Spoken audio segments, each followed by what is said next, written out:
Assalamualaikum warahmatullahi wabarakatuh. Baiklah, pada kesempatan kali ini saya akan mempresentasikan analisis sistem panas bumi daerah Bukit Gadang, Gunung Talang, Sumatera Barat berdasarkan pemodelan inversi 3 dimensi menggunakan metode geomagnetik. Dosen pengampu Dr. Haji Ahmad Fauzi, MSI. Sumatera Barat merupakan salah satu provinsi di Indonesia yang memiliki banyak gunung api. Adanya jalur gunung api aktif menjadikan wilayah Sumatera Barat memiliki banyak potensi panas bumi. Menurut data Dinas Pertambangan dan Energi Provinsi Sumatera Barat memiliki potensi panas bumi sebesar 1.656 MWE dengan total cadangan 858 MWE. Potensi panas bumi Sumatera Barat tersebar di Kabupaten Pasaman, Pasaman Barat, 50 kota, Tanah Datar, Agam, Solok, dan Solok Selatan.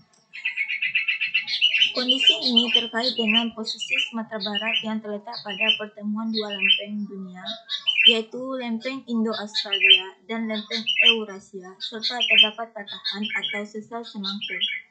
Proses pembukaan lempeng menghasilkan jalur magmatik di sepanjang pulau-pulau dan lautan yang dilaluinya, sehingga muncullah gunung api.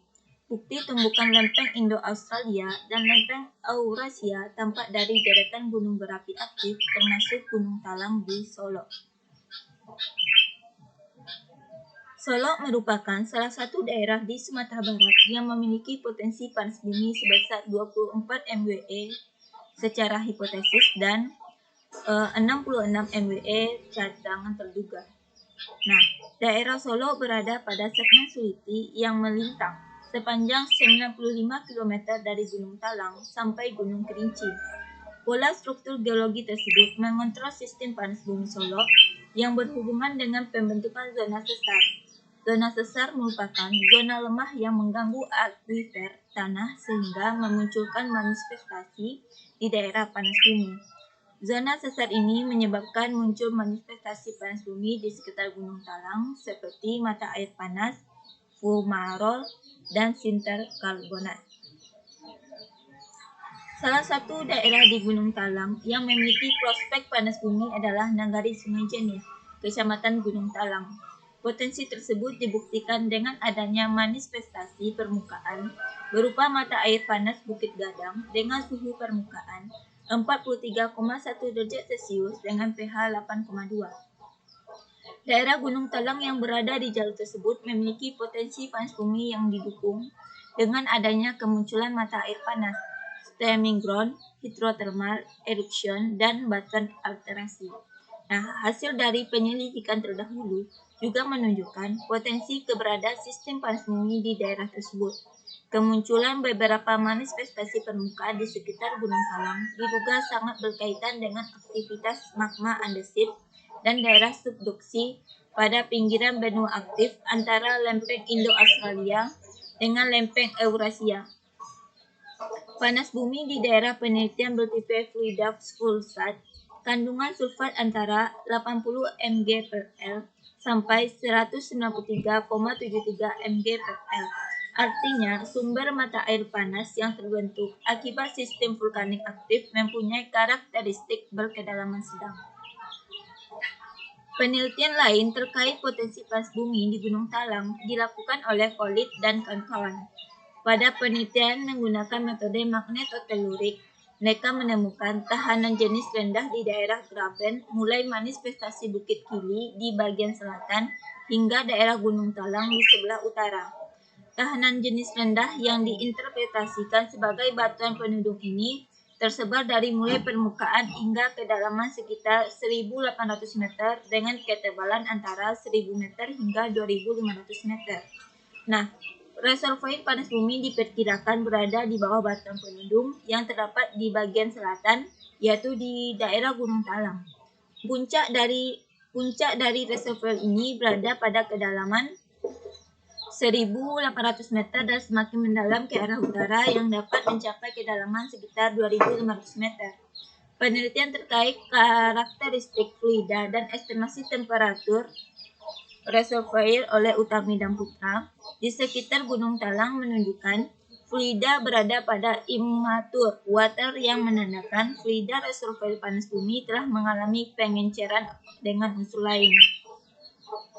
Fluida reservoir berasal dari sistem hidrotermal baru yang dipengaruhi oleh magma Gunung Talang. Pendidikan fluida reservoir panas bumi berada di bawah permukaan bumi hingga kedalaman sekitar 150 meter. Estimasi temperatur reservoir panas bumi dengan geotermometer silika adalah 147,63 derajat Celcius sampai 179,77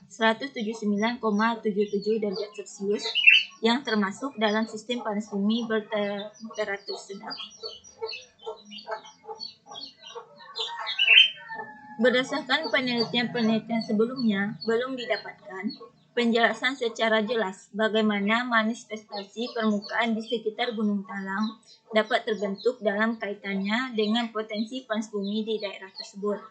Oleh karena itu, dalam penelitian ini dilakukan survei geofisika pada daerah manifestasi permukaan air panas Bukit Gadang untuk memprediksi bagaimana air panas tersebut dapat terbentuk dan muncul ke permukaan.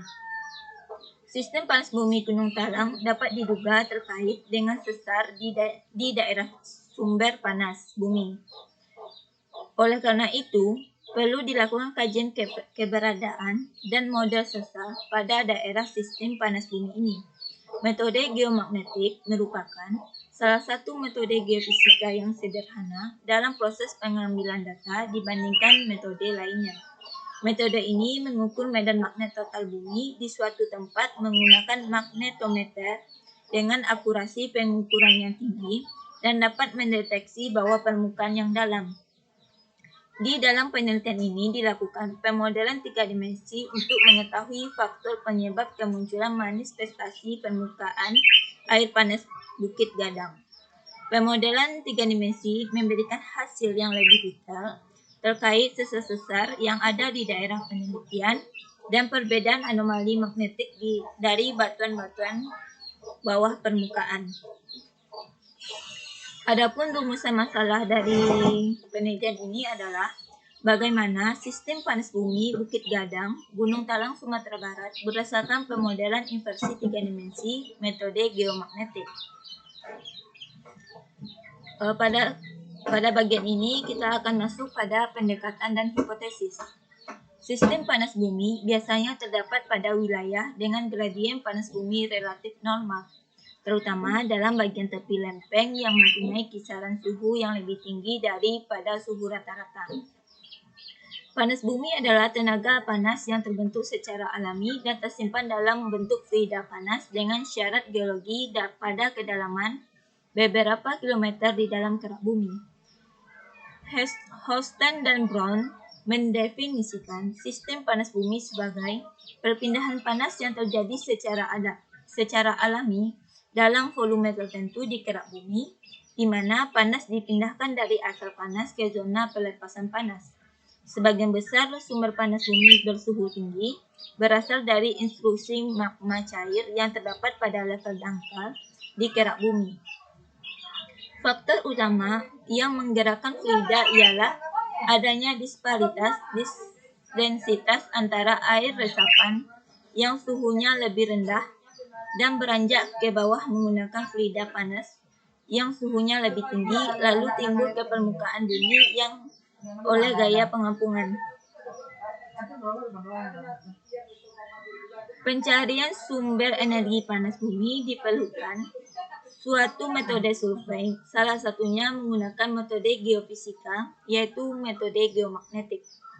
Metode ini dapat dilakukan dengan pengukuran medan magnet pada permukaan daerah energi panas bumi. Keberadaan panas bumi pada umumnya tergantung pada sesar-sesar di sekitar sumber panas bumi. Uap dan air panas biasanya keluar ke permukaan melalui rekahan atau patahan. Nah, sistem panas bumi Gunung Talang dapat diduga terkait dengan sesar di daerah sumber panas bumi. Permukaan manifestasi yang ada di permukaan dapat terjadi karena adanya instruksi panas dari bawah permukaan dan adanya rekahan-rekahan yang memungkinkan aliran fluida panas bumi, uap dan air panas mengalir ke permukaan. Daerah yang terdapat manifestasi panas bumi biasanya merupakan daerah yang dicari untuk dilanjutkan ke tahap eksplorasi. Kemunculan manifestasi berupa air panas sangat erat kaitannya dengan adanya jalur-jalur sesar atau patahan yang melewatinya. Sesar-sesar ini pada akhirnya akan berhubungan langsung dengan asal mula fluida panas bumi atau reservoir sebagai sumber energi panas utama suatu sistem panas bumi. Kita akan masuk pada tinjauan perpustakaan. Pertama adalah sistem panas bumi. Panas bumi adalah tenaga panas yang terbentuk secara alami dan tersimpan dalam bentuk fluida panas dengan syarat geologi pada kedalaman beberapa kilometer di dalam kerak bumi. Huston dan Bond mendefinisikan sistem panas bumi sebagai perpindahan panas yang terjadi secara alami dalam volume tertentu di kerak bumi, di mana panas dipindahkan dari asal panas ke zona pelepasan panas. Sebagian besar sumber panas bumi bersuhu tinggi berasal dari instruksi magma cair yang terdapat pada level dangkal di kerak bumi. Faktor utama yang menggerakkan fluida ialah adanya disparitas densitas antara air resapan yang suhunya lebih rendah dan beranjak ke bawah permukaan fluida panas bumi yang suhunya lebih tinggi, lalu timbul ke permukaan bumi oleh gaya pengapungan.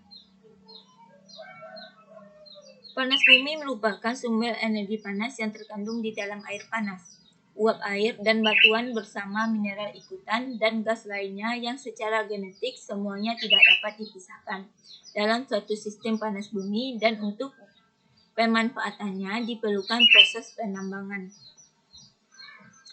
Panas bumi dapat dibagi menjadi 4 jenis. Pertama, reservoir hidrotermal, reservoir bertekanan tinggi, reservoir batuan panas kering, dan reservoir magma. Panas bumi dapat dijadikan sebagai sumber energi dari pembangkit listrik dengan syarat daerah panas bumi tersebut bertemperatur tinggi lebih dari 180 derajat Celcius. Sebagian besar terdapat pada sistem magmatik vulkanik aktif. Sementara pemanfaatan energi panas bumi untuk pemanfaatan langsung bisa diperoleh menggunakan sistem magmatik vulkanik aktif dan sistem selain magmatik vulkanik aktif. Sistem magmatik vulkanik aktif yang memiliki temperatur tinggi umumnya terdapat di sekitar pertemuan antara lempeng samudra dan lempeng benua.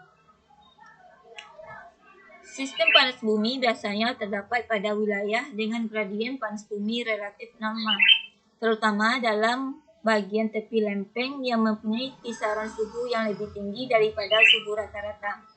Terdapat 4 elemen yang sangat berperan dalam sistem panas bumi di sebagian besar Indonesia, yaitu pertama sumber panas, 2 fluida panas bumi, 3 reservoir, 4 batuan penudung.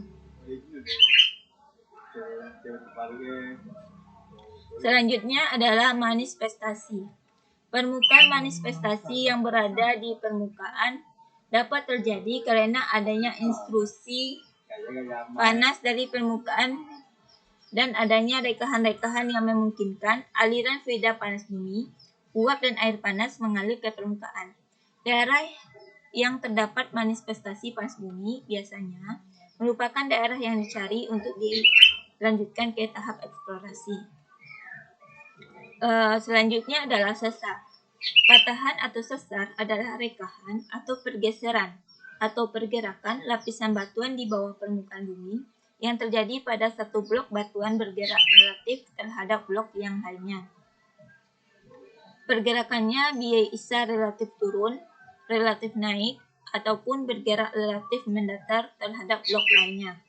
Pergerakan atau pergeseran dapat berkisar beberapa milimeter hingga ratusan meter, sedangkan panjangnya dari beberapa meter hingga ribuan kilometer. Pergerakan dari suatu patahan atau sesar dapat mengakibatkan gempa bumi. Selain itu, pergerakan atau pergeseran sesar juga dapat mengubah topografi, mengontrol air permukaan dan bawah permukaan, merusak stratigrafi batuan dan sebagainya. Pada umumnya, terbentuknya sesar pada suatu daerah akibat tektonik dengan waktu dan tempat yang sama tidaklah tunggal. Selalu terjadi lebih dari satu jalur sesar dengan ukuran yang bervariasi. Terdapat 3 kelompok sesar utama, yaitu sesar naik, sesar normal, dan sesar mendatar. Selanjutnya kita masuk kepada gaya magnet. Menurut Charles Augustin de Coulomb pada tahun 1785 menyatakan bahwa gaya magnet berbanding terbalik terhadap kuadrat jarak antara dua muatan magnetik. Yang persamaannya mirip hukum gaya gravitasi Newton. Dengan demikian, apabila dua buah kutub Q1 dan Q2 dari magnet berlainan terpisah pada jarak R, maka persamaan gaya magnet dinyatakan pada persamaan 1, yaitu V sama dengan μ0 per 4pi Q1 per Q1 Q2 per R kuadrat R topi.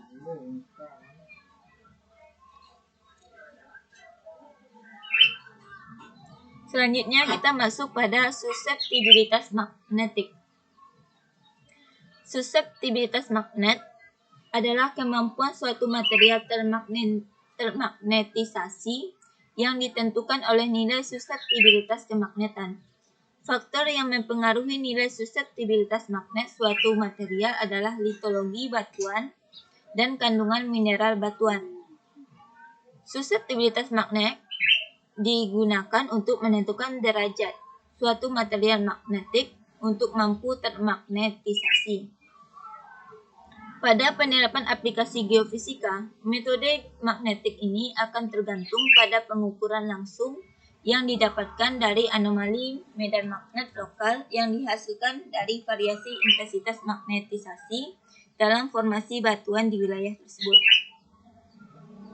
Sebagian intensitas magnetik pada material batuan disebabkan magnetisasi permanen yang dihasilkan dari induksi magnet bumi dan yang lainnya. Intensitas induksi magnet sendiri bergantung pada suseptibilitas suatu batuan serta gaya magnetnya. Suseptibilitas magnetik dirumuskan seperti persamaan 4, yaitu M/H, di mana X adalah nilai suseptibilitas suatu bahan dan tidak memiliki dimensi. Adalah parameter dasar yang digunakan dalam metode magnet.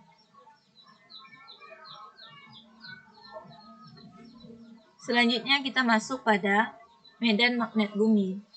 Komponen medan magnet bumi biasanya disebut elemen medan magnet bumi yang mempunyai 3 arah utama dan dinyatakan dalam koordinat Kartesian, yaitu komponen arah utara E, komponen arah timur YE, dan komponen arah bawah adalah ZE.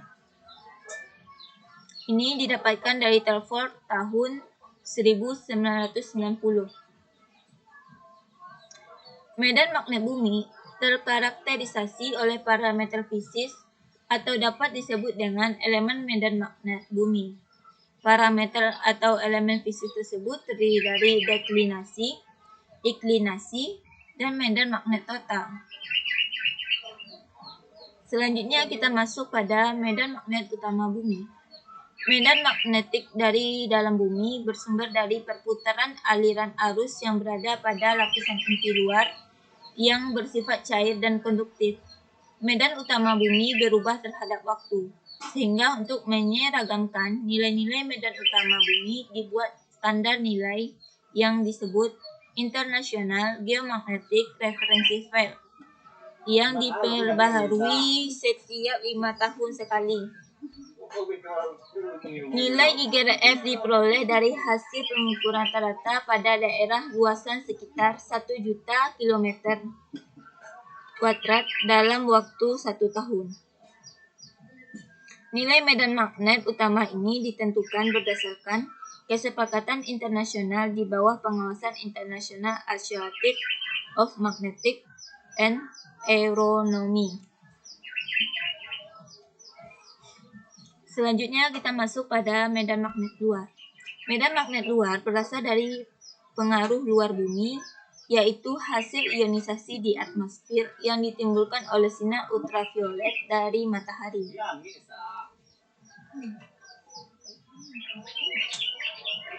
Sumber medan luar ini berhubungan dengan arus listrik yang mengalir dalam lapisan dari ionisasi di atmosfer, sehingga perubahan medan ini terhadap waktu jauh lebih cepat.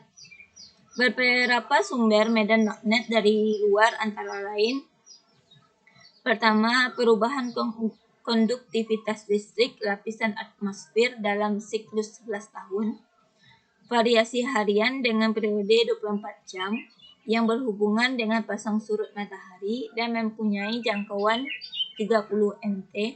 Variasi harian dengan periode 25 jam yang berhubungan dengan pasang surut bulan dan mempunyai jangkauan 2 mt. Badai geomagnet yang bersifat acak dan mempunyai jangkauan sampai dengan 1000 mt. Selanjutnya adalah anomali medan magnet.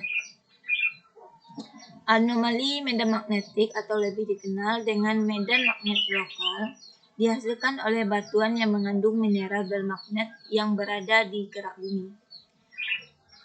Secara garis besar, anomali ini disebabkan oleh medan magnetik remanin dan medan magnetik induksi. Bila arah medan magnet remanin sama dengan arah medan magnet induksi, maka anomalinya bertambah besar. Demikian juga sebaliknya. Medan magnet remanin mempunyai peranan yang sangat besar pada magnetisasi batuan, yaitu ada besar dan arah medan magnetnya, serta sangat rumit diamati karena berkaitan dengan peristiwa kemagnetan yang dialami sebelumnya. Sisa kemagnetan ini disebut dengan norma residual magnetis yang merupakan akibat magnetisasi medan utama. Dalam survei magnetik, adanya anomali magnetik menyebabkan perubahan medan magnet total bumi dan dapat ditulis seperti pasangan 5. Delta H sama dengan HP dikurang HIGRF plus minus HD, di mana delta H adalah anomali magnetik, HP adalah medan magnet hasil pengukuran, dan HIGRF adalah medan magnet teoritis koreksi HGRF, dan HD adalah koreksi diurnal. Selanjutnya adalah pemodelan inversi. Pemodelan inversi sering dikatakan sebagai kebalikan dari pemodelan ke depan, karena dalam pemodelan inversi, parameter model diperoleh langsung dari data. Proses inversi adalah suatu proses pengolahan data lapangan yang melibatkan teknik penyelesaian matematika dan statistik untuk mendapatkan informasi yang berguna mengenai distribusi sifat fisik bawah permukaan. Di dalam proses inversi, kita melakukan analisis terhadap data lapangan dengan cara melakukan Joule fitting, pencocokan kurva antara model matematika dan data lapangan. Tujuan dari proses inversi adalah untuk mengestimasi parameter fisik batuan yang tidak diketahui sebelumnya. Adapun tujuan dari penelitian ini adalah untuk mengetahui sistem panas bumi daerah Bukit Gadang, Gunung Talang, Sumatera Barat berdasarkan pemodelan inversi 3 dimensi menggunakan metode geomagnetik. Kontribusi penelitian ini adalah dapat menambah informasi terkait sistem panas bumi Bukit Gadang, Gunung Talang, Sumatera Barat berdasarkan pemodelan inversi 3 dimensi menggunakan metode geomagnetik. Metode penelitian yang digunakan adalah metode geomagnetik, merupakan salah satu metode geofisika yang dapat digunakan untuk mengetahui sifat-sifat magnetik batuan di bawah permukaan bumi akibat pengaruh dari batuan yang termagnetisasi. Salah satu pengukuran yang dapat dilakukan pada metode geomagnet adalah untuk mengukur variasi medan magnetik di permukaan bumi. Metode ini bekerja berdasarkan pengukuran variasi kecil intensitas medan magnet di permukaan bumi yang disebabkan karena perbedaan antar sifat magnetisasi batuan di kerak bumi hingga meningkatkan munculnya medan magnet bumi yang tidak homogen atau yang disebut anomali magnetik.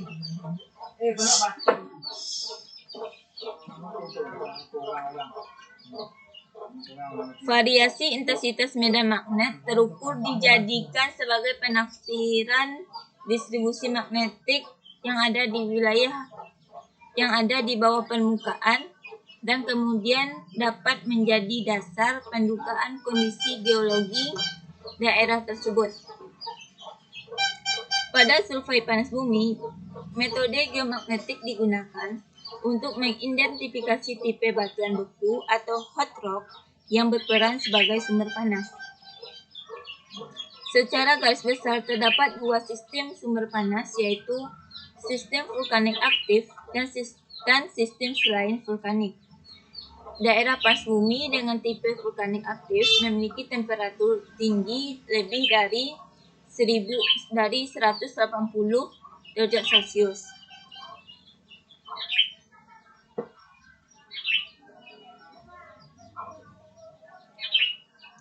Demagnetisasi pada batuan yang mengakibatkan nilai anomali magnetik menjadi rendah.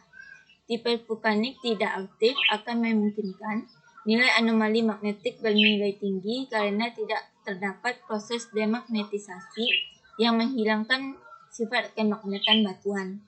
Oleh karenanya, tipe batuan sumber panas akan lebih mudah terdeteksi melalui metode magnetik. Variasi medan magnet di suatu daerah dapat digunakan sebagai studi awal untuk kegiatan eksplorasi panas bumi. Pada umumnya, batuan panas bumi memiliki nilai kerentanan magnetik yang rendah dibandingkan dengan batuan yang berada di sekitarnya. Hal ini dikarenakan perekaman magnetisasi oleh alterasi hidrotermal sehingga mengubah mineral yang ada menjadi mineral yang memiliki kerentanan magnetik yang kecil. Dalam akuisisi data geomagnetik dapat dilakukan dengan beberapa cara, yaitu pertama secara looping dan yang kedua adalah secara burst rover. Perbedaan dalam beberapa cara tersebut hanya ditekankan dalam penggunaan magnetometer dalam pengukuran. Adapun jadwal pelaksanaannya adalah sebagai berikut.